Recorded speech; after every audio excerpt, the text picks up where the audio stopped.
My goodness, the amount of backlash this game has gotten is astounding. Since the very beginning, Sonic fans have been complaining about the radical redesigns, the gameplay, and just about everything else this game promised to offer. Admittedly, I was one of them at first, but as more information was revealed, I began to like parts of what I saw, so I tried to stay cautiously optimistic. I knew from the get-go that Sonic Boom wasn't going to be a traditional Sonic game, which worried me a bit. After mixed reviews about Sonic Lost World's change of formula, I wondered if it was a good idea to mess with the Sonic formula even more. But my ears perked up when I heard that ex-members of Naughty Dog were working on Rise of Lyric. I absolutely love the original Crash trilogy, especially Crash Bandicoot Warped! Yes, it must be said like that. It was that love for their past work that convinced me to buy Rise of Lyric day one. That, and the voice acting sounded fantastic. I'm a sucker for that. With that said, let's take a look at the game's story first. Oh, and as for the 3DS game, Sonic Boom Shattered Crystal, I won't be looking at it. Why? Because I don't have a 3DS capture card or the game. Why? That's why. Enough said. The game opens with Sonic being shot to death by an army of robots and crushed by falling boulders. Is it too much to ask that we don't start this experimental game with an image of Sonic dying? After being affronted by attacks worse than Comic Sans, we flash back to a familiar scene. Sonic, Tails, Knuckles, and Amy chasing Dr. Eggman in his Egg-O-Matic at high speed. At least, it's familiar to longtime Sonic fans. To newcomers, which the spin-off franchise is targeted toward, I might add, these establishing scenes probably don't establish much. But hey, maybe they'll delve into it later. Spoiler, they don't. And no, those black frames you're seeing are not the result of shoddy editing on my part. Those are in the game, and as a communications/journalism major with an emphasis in electronic media, they drive me nuts. Irksome shot transitions aside, Metal Sonic appears on the scene to look menacing for a few minutes, and then chases after Amy and Knuckles. Eggman blows up the road in front of Sonic and Tails, and they start beating the bolts out of some ancient robots Eggman reactivated. Okay, can we slow down for a second? This is a lot of information being thrown at us, and then they just throw us into the game without any answers. I've been playing Sonic games since I was 7, and I still felt a little overwhelmed at the beginning. I can only imagine how confused a first-time player would be. Sonic and Tails regroup with Amy and Knuckles in front of an ancient tomb with Sonic and Tails etched into the door and Goofy's handprint as a lock. More robots appear, Knuckles beats the snot out of them, and then... Whoa! Back up! Oh, that is not a good sign. Metal Sonic reappears, so Sonic decides the best course of action is to enter the creepy tomb to escape him, and then Metal Sonic punches the lock, trapping them inside. Hi, Shadow! Bye, Shadow! After moving some laser lights around, they find themselves in the center of the tomb, and they quickly realize that it's actually a prison for the 20-foot-tall biomechanical snake that they failed to take notice of when they first entered. He wakes up, instantly recognizes Sonic for some reason, and prepares an attack. Naturally, Sonic's first thought is to spin dash at him, but that just ends up breaking his big handcuff ball thing. Sonic and company get trapped, and then the snake takes off. Tails gets them free using the power of science, and then converts the shackles into energy beams, or Ener beams for short. They use the Ener beams to travel across a zip line made of light, and chase after the flying biomechanical Snake Man. Ugh, being a Sonic fan is interesting sometimes. After giving chase for a few more minutes on foot, the team gets seesawed into a canyon. Find Cliff? Okay. Why? Who's Cliff? What does Cliff look like? What is that thing over there? I think it's from Lyric's time. Who's Lyric? I mean, I can guess that the biomechanical Snake Man is Lyric because of the name of the game, but his name hasn't been mentioned in-game yet. They're excavating a biplane! That has to be from the ancients! I'm sorry, the who? After wandering aimlessly through a construction site, they finally find Cliff, who's a... hedge... fox? Anyway, Cliff is our exposition man. He tells us that Lyric is the sole survivor of an ancient race called the Ancients. The Ancients were very technologically advanced, yet lived in perfect balance with nature. Except Lyric. His plan was to exterminate every living organism and replace them with machines. Not surprisingly, the ancients were having none of that and locked him up for all eternity. All eternity. Apparently they didn't have the foresight to design the shackles to withstand the force of a teenage hedgehog smacking his face against them.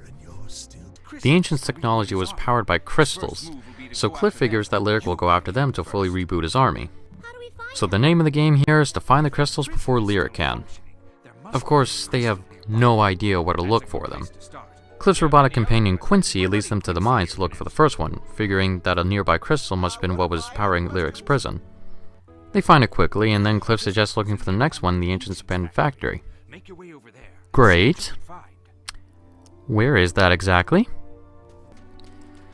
Aimless wandering, aimless wandering, aimless wandering. Hey, look, an old turtle farmer complaining about his failing crops. That looks interesting. Uh-huh. An old curse on his crops. Wishing he could go back and fix his stupid mistake. Uh-huh. Whoa! Well, I guess there's going to be a time travel mechanic later on. Glad I found that out by a side quest objective text box instead of it being weaved into the story or gameplay. They eventually find the abandoned factory and start exploring, but get separated into two groups. Sonic and Tails eventually run into a personality core from Aperture Laboratories. I mean, a floating AI unit named Maya that tells them of a map of the locations of all the crystals. The catch? The map doesn't exist in this time anymore. It only exists 1,000 years in the past, in Lyric's original time period. Luckily for them, there happens to be a time machine 10 feet from where they're standing. They need to activate the generator to get it running though. Amy and Knuckles do that, grab a crystal along the way, and Sonic and Tails get ready to... Oh! Hey, Shadow. Haven't seen you at a game in a long time. So, why are you here? Saving the world? You? Don't make me laugh. You're weak. And you know what makes you weak? Your loyalty to your pathetic friends. You're not going through that portal. I'm gonna show you just how weak you are.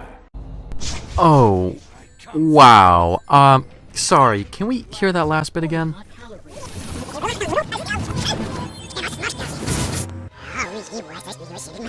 I'm gonna show you just how weak you are. Okay, so that was about 20 seconds of ridiculousness. Let's see how many questions we can fit in that time. Why is he so adorable? Why does he sound like an emo teen trying to sound tough? Is he still biomechanical in this universe? If not, what's his backstory? Can he still use chaos control? What is his beef with friendship? Why doesn't he want Sonic to save the world? Why did he wait until now to make an appearance? Who thought that last line sounded good enough to keep? There. 9 questions in 20 seconds. Will any of those be answered? Probably not. Chaos Spear! Correction. 1 will be answered. Apparently he can still use some form of chaos control. They do get out in a couple different time periods while Maya calibrates the time portal and then Sonic kicks him into it. She finishes calibrating the time portal and then sends them 1,000 years into the past. Sonic and Tails navigate through the now functioning factory and, with past Maya's help, confront Lyric and Quincy. Wait, what is Quincy doing here? He used to work for Lyric? This is huge! And Sonic and Tails don't even seem to notice it. Tails shuts down Lyric's robot army and grabs the map, and then Sonic traps Lyric. The team then regroups in the present, and there! They did it again! They completely ignored Quincy. The little robot used to serve the genocidal maniac rampaging around. You'd think they'd ask about that. But no, that would make sense. So we just cut to Eggman trying to bargain with Lyric. And it goes pretty well. For Lyric. He regains command of his robot army and enlists Dr. Eggman as a lackey. And you know what? There's really not much point in going into detail after this. It's the same deal every time. They use the crystal they just found to open the road to the next crystal, battle Lyric, one of his robots, or Dr. Eggman, they grab the crystal, and repeat the process. The only notable things that happen are Lyric taking control of Metal Sonic and Dr. Eggman eventually rebelling against Lyric. They find the final crystal in Sky Sanctuary 2.0 and share a brief moment of... we did it. And then Lyric ambushes them, specifically surrounding Sonic with robots. His brilliant plan, which totally hasn't been beaten to death by the way, was to let the gang collect all the crystals for him and then take them by force. Tails, Knuckles, and Amy reluctantly give Lyric the crystals in exchange for Sonic's safety, but Lyric commands the robots to open fire anyway. Now we finally know what that opening scene was all about. And it only took 7 hours to get to. He takes off with the crystals and leaves them to mourn the loss of their beloved friend and teammate. They begin the grim task of uncovering his mangled remains and... yeah, no surprise there. If Sonic can handle getting tackled by a massive mechanical worm, then a few falling rocks would be no problem at all. They escape the Sky Citadel as it's falling apart and crash land in Lyric's lair. With Quincy's help, they're able to navigate through it and have their final confrontation with Lyric. They start winning, but then Lyric notices the ender beams on the wrist and reconverts them into shackles. Just as he moves in for the kill, Eggman appears on the scene and fires a missile at Lyric, which in turn sets them free. They launch one final attack, Sonic Hedgehog ties Lyric, and they finally get a chance to breathe. For about 3 seconds. A time portal opens up and Shadow falls out of it. A little late in the game, but maybe now we'll finally get some answers about him. Looks like you and your friends got the job done.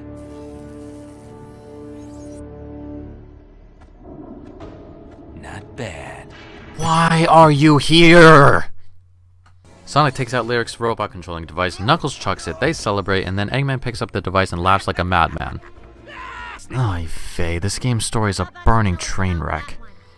There was absolutely no reason for Shadow to be here, there are tons of loose ends that never even come close to being tied up, and it's incredibly one-note as a whole.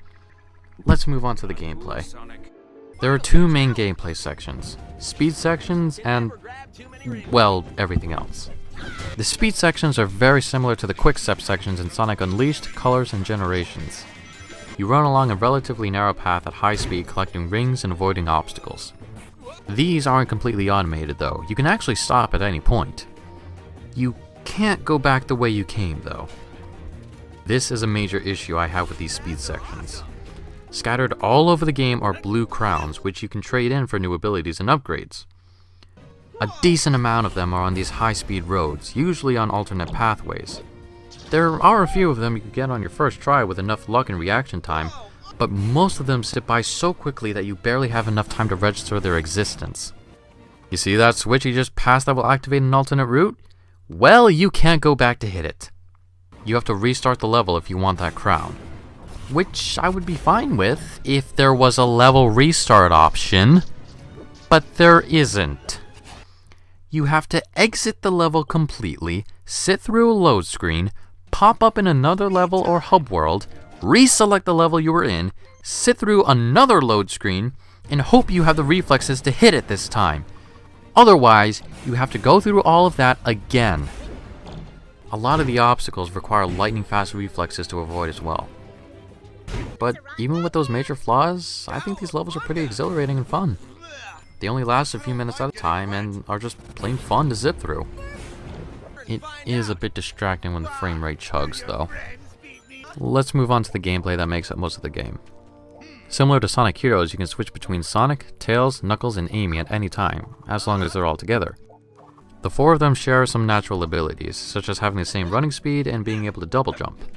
Every one of them has special abilities that make them stand out though. Sonic can use his spin dash to blast up ramps, Tails can glide and send his buddy bot to tinker with machines and locks, Knuckles can climb walls and is the strongest of the bunch, and Amy is the most acrobatic, sporting the ability to triple jump, balance on beams, and use her Pico Pico hammer to fling herself through the air. I never thought I'd say this, but Amy Rose is actually my favorite character to play as. They all also have access to the Ender Beam, which lets them travel along zip lines, activate certain switches, and lasso these here enemies like futuristic cowboys. Yeehaw! You can also tap the gamepad screen to activate Ava Vision, which helps you discover secret areas. When fighting enemies, you have 2 methods of attacking them, using the Y button for a melee attack or the X button for a special attack. You can also use the special attack in mid-air for an aerial attack, and hit the melee button in mid-air for a stomp. But the basic attacks all work exactly like you'd expect them to. Sonic's attacks are the fastest, Tails uses projectiles and his buddy bot to attack enemies, Knuckles is slow but packs a mean punch, and Amy swings her hammer around. You can also charge a melee attack by holding the Y button. There are also weapons that enemies drop occasionally, like a gun that shoots tornadoes or an explosive big red butt. Oh! Huh. Nice. You collect rings like in any other Sonic game, but they cap at 100. They act as a sort of life bar. If you get hit, you lose about 10 rings, and if you get down to 0, you get sent back to the last checkpoint. I didn't say die because there is no life counter in this game. You can't get a game over, so you're free to just keep trying and trying. There is an incentive to collecting as many rings as you can, though. The higher your total ring count is, the more bonus content you unlock, such as concept art, movies, and music. When you're not in speed sections, you'll be in the main levels, or in one of the 2 hub worlds looking for the entrance to the main levels. The hub worlds are absolutely massive, but they're built around the character's abilities. As you beat down robots, they bleed rings and robot parts. You can use these robot parts in the hub worlds to complete various construction projects, which will open the way to blue crowns and chests that contain more robot parts. There are NPCs that ask you to complete side quests in exchange for a power glyph. You can equip power glyphs to specific characters to enhance their abilities or increase the number of item drops. Like I said, the hub worlds are gigantic. But unlike the ones in Sonic 06, these have pretty distinguishable landmarks, so it's not very easy to get lost. Still, there's something missing. Have you noticed it yet? There aren't any people. There's an excavation site and a huge island town that are barren wastelands. Altogether, there are about 15 characters to interact with, and they're all NPCs with side quests. There are several workers that are sick. I need a particular plant that will help them heal. Can you find some for me?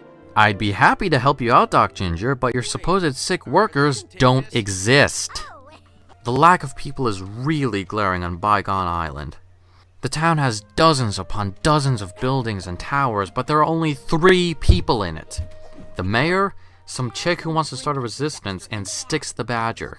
Oh, yeah, Styx doesn't get a proper introduction in this game. If you didn't pay attention to the trailers and commercials for Shadow Crystal and the TV show, you'd think she was just another soulless NPC in this universe. She asks you to collect things she calls shinies, which are glorified pieces of junk you can exchange for blue crowns. You find shinies by using Ava Vision and stomping on the glowing X. However, since you can't move while using Ava Vision, it's incredibly tedious to stop what you're doing to check for a possible shiny spot. Luckily, you can also just follow these footprints and they'll lead you straight to the shiny. You just have to keep your eyes peeled for them. The main levels themselves are marathons. They can take up to 30 minutes to complete, which is pretty unusual for a Sonic game. That's not necessarily a bad thing though. All in all, the levels are pretty fun. There's a bit of an oversaturation of factory-themed levels, but they feel different enough while you're playing through them. There are tons of cool set pieces and pathways to take, so you never feel like you're playing the same level twice. It's a lot of fun to roam around and look for new routes that'll lead you to some goodies as a reward for your curiosity. Once you beat the game, you unlock Extreme Mode, which spawns more enemies and makes you lose more rings when you get hit. There are also some multiplayer minigames, but aside from hilarious commentary from Dr. Eggman, they're just okay. The soundtrack is pretty hit or miss. I absolutely love the main theme and the music that plays in the Robot Factory, but there are some tracks that are pretty atmospheric and forgettable. Never thought I'd say that about a Sonic game. Now the voice acting and character interactions, on the other hand, those are unforgettable. This is easily the best voice cast Sonic has ever had. The cast has remained mostly the same since Sonic Colors, but I feel like they really hit their stride with this one. We've certainly come a long way since... Watch out! You're gonna crash! Ah! Every one of the main actors has absolutely amazing deliveries all throughout the game. Except Kirk Thornton. I'm sorry, but that was just terrible. The character interactions are fantastic. Not just the dialogue itself, but the facial animations too. There's a lot of detail put into them. The characters are constantly chatting with one another, making comments about what's going on, cracking jokes, and bickering. Most of them have me laughing out loud, but there are a few that are irksome. They make comments about bounce pads and boost panels way too much. Aside from that, most of the characters are really quirky and likable. That is, except one. Sonic. Yes, you. In the first third of the game, they write Sonic as his usual snarky but lovable self. But then out of nowhere, they start portraying him as an egotistical jerk who doesn't work well with others. Now, to be fair, Sonic has always been pretty... Sonic, we've gotta do something to help him! You're the one who can fly. You do something. Well, get lost, Eggman, and let us get things under control. Sassy. But he's always known when to put his attitude aside to save the day. He's always been portrayed as the blue dude with an attitude and a heart of gold. But here? Yeah, you guys were a great supporting cast, thanks. What? I think we all contributed. Oh, sure. I'm just saying I probably contributed a bit more. Unbelievable. Yes, I was, thank you. He's all attitude. And then in the last third, he snaps back to being his normal self. I may be looking too deep into it, but it seemed really stark and unfocused. This game has tons and tons of flaws. And yet, I actually had a lot of fun with this. It clearly wasn't finished, though.